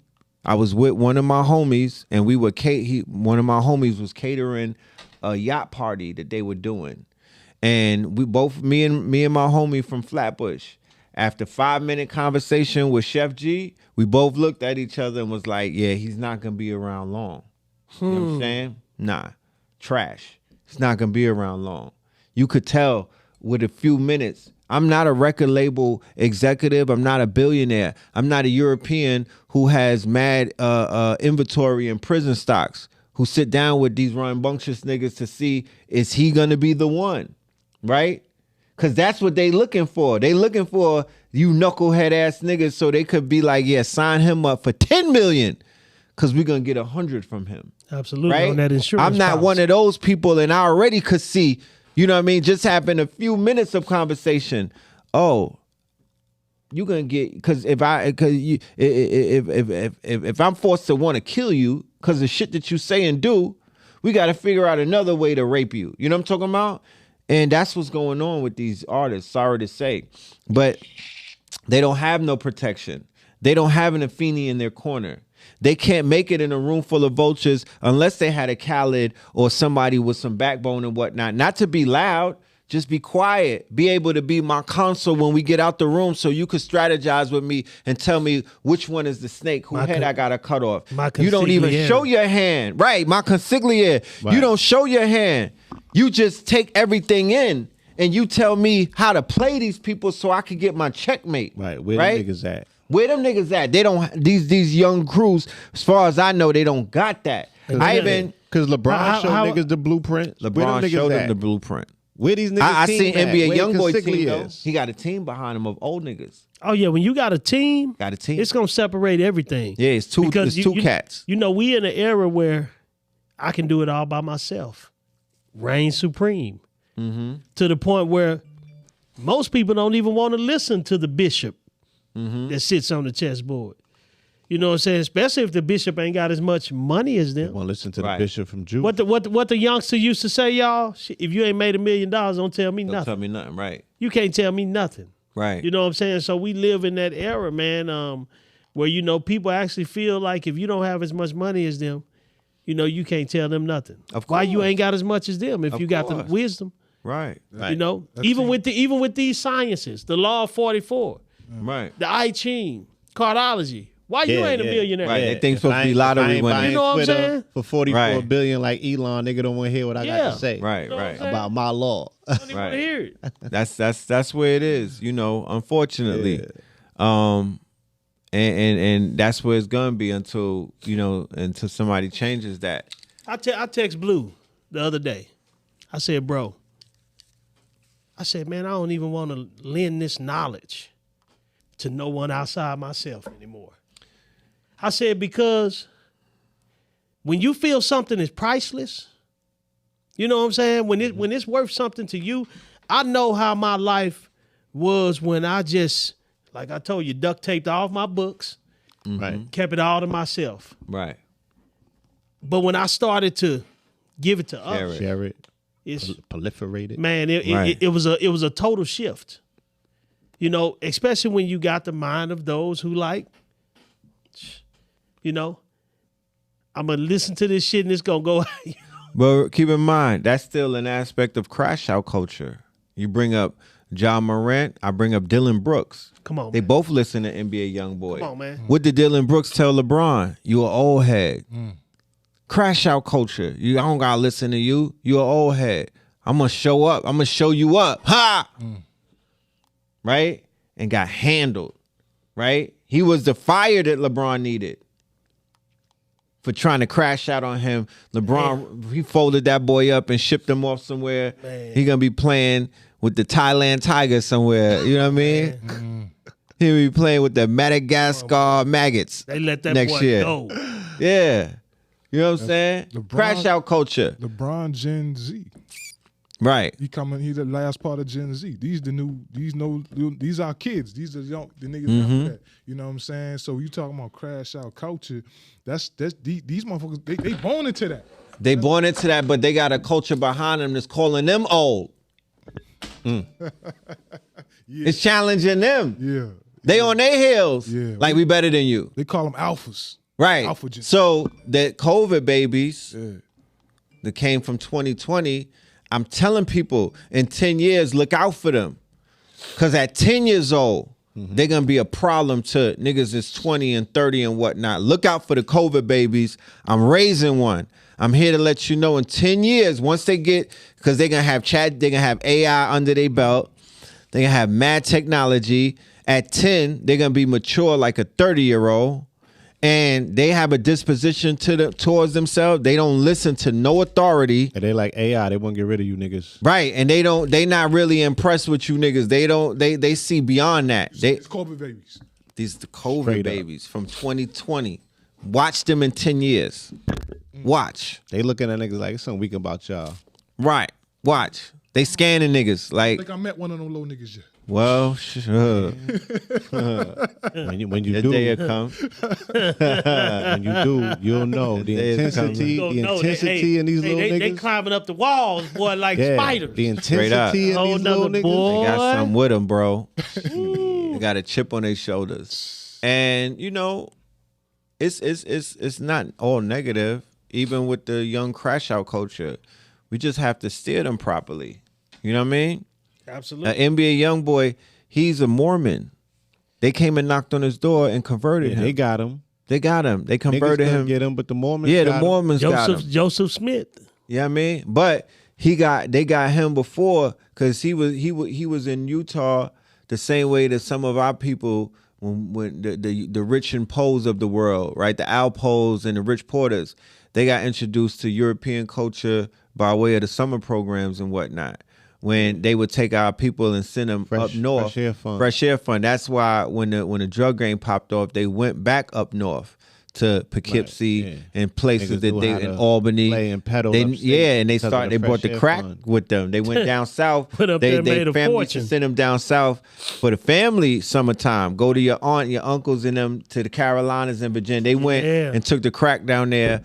And when shit got hot in New York because they killed the police, they took it on the road and they went back down south. But this time they brought the crack with them and set up shop, quiet town, tie it down. Yep. Right?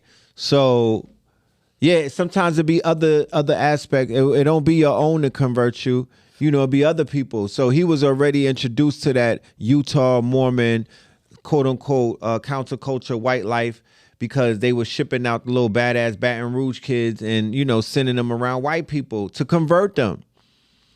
The same way that there's a bigger scale with the NGOs where they go to Africa and other places and they chill with Afrobeat artists when they were little kids in villages and stuff. But that's all a sham. It's all a hustle. We could get into that another day.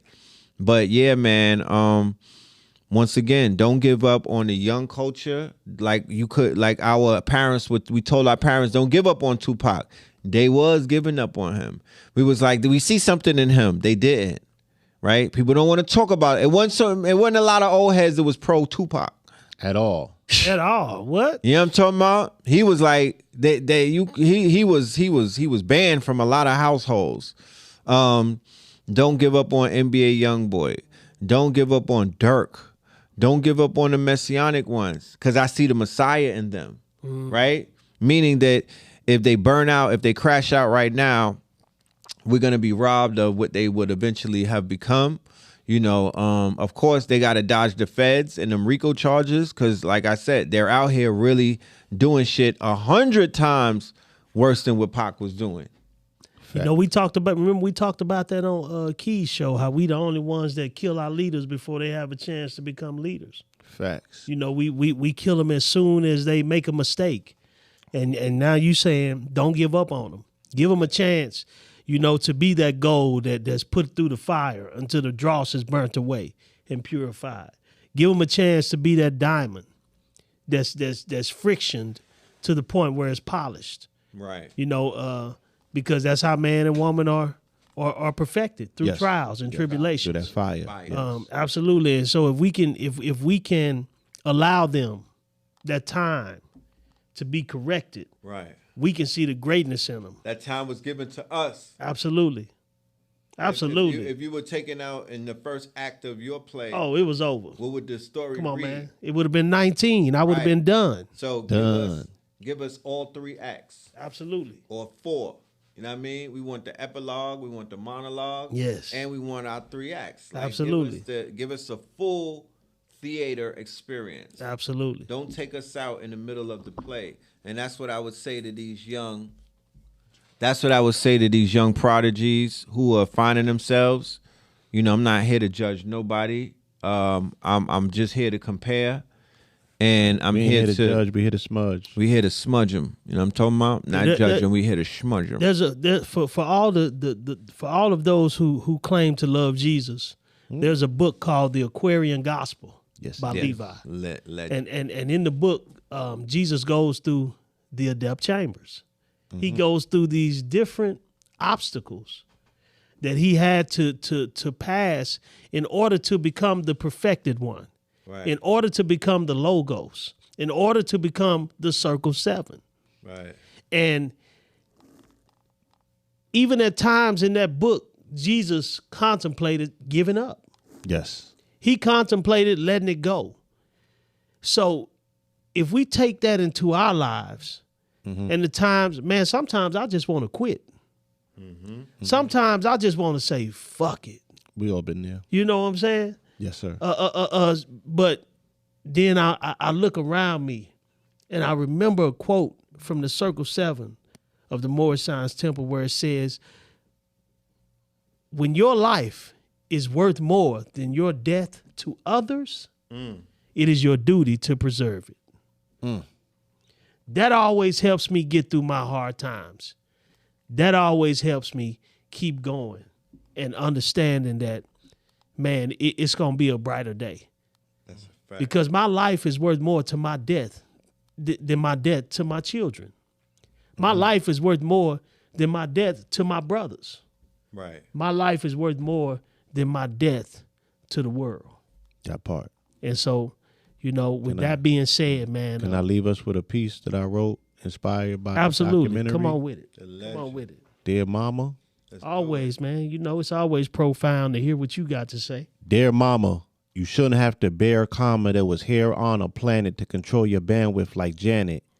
Even Lady Madonna got handed dishonor, got handed the trauma of having to bury her only son, a holy one. You ain't the only one in these modern days where dishonor pays young black boys, kill young black boys, then run to slave masters to get mastered, the rapier plastered over tracks to get paid faster before the body even get laid, and pastor gets to pray after he gets paid, bastard.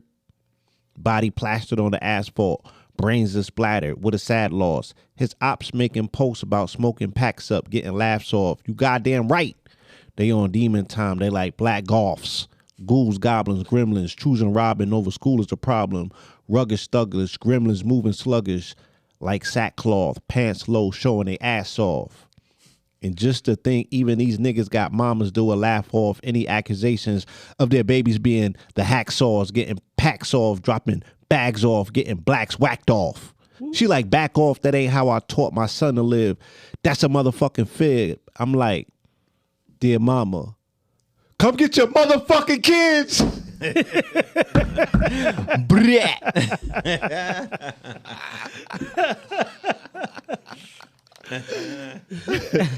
Dear mama. That's hard. That's hard, man. You know, you know, I love, man, when you and Red spit them metaphors, be real epic. I'm really into metaphysics. So, I understand it from another level. Absolutely. Brother Tariq, you want to leave us with something? Just the fact that when you talked about Jesus, Yes. you know what I'm saying? I used to always, when I first went to church back in the day, you know what I'm saying? I grew up in the church, and my mom left me out the church and I became a Jehovah's Witness like Biggie done. You know what I'm saying? So I've been through different phases of this shit, but I used to always ask these questions.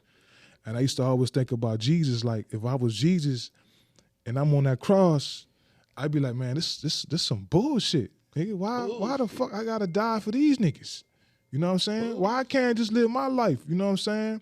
When I'm looking at Pac, man, like, you know, we got like he was like our Jesus, you know what I'm saying? Yeah, absolutely. That man just wanted to live his life. It ain't his I don't think it was his choice for us to put him like, yo, this is our Jesus and shit like that. That nigga was going through shit just like all of us. It's just the fact that he was put in front of all of us like that. It's like his destiny was for him to crash and burn right before us. Absolutely. We supposed to see that shit. Absolutely. We supposed to see the shit. We supposed to see the moves that got him. We supposed to analyze that man's life. Right. And look at it like, because hindsight is 20/20. We going back and we looking at the shit he shouldn't have done. You know what I'm saying? The shit he should have done. I mean, shit. The man was 24. We fucked up a lot at that age too. Right. You know what I'm saying? I lost a lot of good friendships. You know what I mean? I lost because of me, some shit I done. You know what I mean? So when we looking at Pac life, man, look at that shit like an example. You know what I'm saying? Look at that man. Let that man life mean something to you. That's why I did that reading. That's right. You know what I'm saying? When it said, yo, that 56 shit, you know what I'm saying? Now I know, okay, I gotta know how to act when I'm certain places, right? Just because I want to move a certain way, I can't move a certain way. I can't move like that, you know what I'm saying? I can't run with these certain type of niggas. You know what I'm saying? Because if you think about it, if you want to knock Pac off without touching them, all you had to do was slide Suge some bail money and let him run with them niggas and let nature take its course. You understand what I'm saying? Because you got to learn from Pac. Okay, I can't run. I shouldn't be, you know, I ain't gonna run with them type of niggas or this, that. I mean, learn from that man life. You see these little dudes like Ja Morant, NBA Youngboy. These niggas, they gonna make the same type of mistakes. Ain't like that's what Pac was saying when he was with Khalid Muhammad and he was giving that shit. He's like, yo, y'all niggas ain't teach me shit. Y'all niggas ain't came back and told me how to rock this game. I grew up around the drug dealers, the pimps and them niggas. Them the niggas who raised me. Y'all niggas ain't gave me no game, so while I'm up here fucking up, how can y'all judge me? You know what I'm saying? We looking at these dudes and we can't judge them because ain't nobody gave them niggas no game like that. You dig what I'm saying? The game wasn't given to them like this. We lucky. You know what I'm saying? We got spit game to us at an early age of this conscious shit like this. But I see what happened to our leaders. You know what I mean? Like, where Bobby Hemmett them niggas at? You know what I'm saying? Anybody looking after the OGs? Like this man mama almost went to prison for this shit. And them niggas was fucked up. Her. No lights on, man. Niggas Cracked went to out. Smoke. You ain't in certain cities you can't be niggas fucked went up to in. Africa on her. You can't be fucked up in New Orleans and you can't be fucked up in Baltimore like that. Right. Man, I'm not gonna put no name on this Oakland? organization. Because fucked up is Oakland? really fucked up out Yeah, there. that's different type Yeah, of that's fucked up. subterranean. Yeah. You know what I'm saying? Harlem. They raised $1 million and the West Coast Panthers came and snatched that shit, Man, bro. it's crazy that you just said that, man. And I remember I had a dude that was, you know, he did some time with me. And he was true to this one organization to the point where he got out, man, and started handling business. You see him on the corner every day. Pulled up on the man one day, he had holes in his shoes. This game don't love you, baby. This organization, filthy rich. This game don't love you. He one of their most diligent workers. Right. And it made me just wonder. So when you say, man, Afeni Shakur went to prison behind this, and when Pac was growing up, they was poor. Right. Dirt poor. And she told him, she said, don't give your life for these niggas like that. She told that nigga. Wow. She said, don't give your life to these niggas like that, because this shit don't love you like that, bro. Right. She told this nigga, these white folks gonna kill you. I seen a little Lost interview. He was chilling with he was chilling with them Oakland niggas, and they was smoking up, and he was talking. He said, yeah, my mama told me, man, yeah, you know, I'm wild, and these niggas gonna. Yo, she told him. Yeah, you know what I'm saying? Mother but that's knows that best. Hey Roo energy, my nigga. Yeah. That's that Hey Roo wanna bang. You feel me? But he when you banging like that, you looking for leadership. You looking for guidance. He was looking for the OGs to tell him what to do. direct He him. had OGs in prison. All them niggas was locked up, guiding him and shit, telling him the thug life. And, I mean, you know, all that type of shit. But when he got with the death row, Suge, you know, Suge became that to him. You know what I'm saying? and Because he was at war. Them niggas just trying to kill him. Right. He was at war. You can't, them niggas, the niggas in jail can't help him in that situation. These niggas just tried to kill you. You got to roll with the other gangsters to stay alive, my nigga. Absolutely. So people couldn't understand why he wasn't on the revolutionary. Nah, he was on the revolutionary shit, and them niggas trying to kill him. Right. Remember, his back. trauma was I got shot by my own people. So that Yeah, man. Fuck all that the other shatters shit. your man. dreams, where you always externalizing your banging apparatus for them folks. When you find out the folks is not the ops, it's the people closest to you, then you on a warpath with people that look just like you. And if you gotta go up against them niggas, right, and they told you don't go to war unless you got your money right, then you gotta go with the niggas that got 8 and 9 figures. That's right. Right. And who bought not that shit? Yeah, they not hesitant to let it go. And y'all got mutual beef with the same niggas. I mean, but like you said, but Interscope put the money up. And let's go put the money up. Not Death Row. Yeah. You feel me? Yeah, they because did it vicariously through them. Absolutely, and they did it because, you know, he had asked E40 to get him out. E40 was gonna get him out, but E40 told him to hold up. I got you. When Suge and them heard that, they pressed the gas because they knew that whoever went and got Pac, the same thing was gonna happen. Was he on Rikers? What was he at when he he was signed in that? Clinton. He was in Clinton. So Yeah. He was so in you gonna sign- Gladiator So you gonna school. sign that shit? Yeah, Clinton yeah. Mac. You signing that? Anybody Where that locked shit at? up in Clinton Clinton Correctional Clinton Facility, He he was signed in a. Clinton They said Mac. he signed a blank contract on a Fuck piece outta of here. paper, a blank piece of Piece of paper. toilet paper. It's time You to gonna go. sign that, and whoever signed you up, you gonna put that jersey on, and you gonna ride for And that's them. what he did. And that's what he did. That's what he So, did. so nobody is confused as to why that shit went down the way that it did. Now you see it. To live and die in L.A. He said it. I'd rather die on bail than die in jail. Come on, man. Come on now. You know what I mean? So it is what it is, man.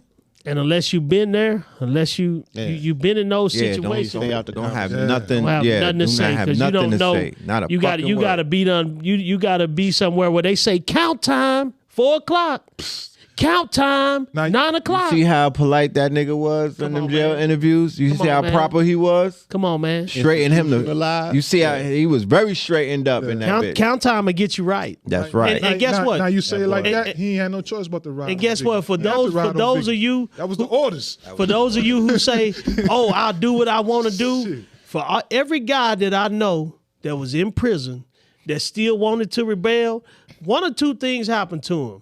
They got beat up and sent to solitary, or they went to the nurse and they came back walking like a zombie because they got put on some pills. You know what the Thorazine. They got something for you. They got some. Yeah, they got some Ritalin for you. They you got know. something for you, bro. Yeah, so Yeah. Leave Yeah. it alone. Don't Leave play with it it. alone. Don't play with it. Don't play with it. absolutely. And with that, Join us on the next episode of Build and Destroy, where we'll always have something to turn your brain to water. chill. Yeah. West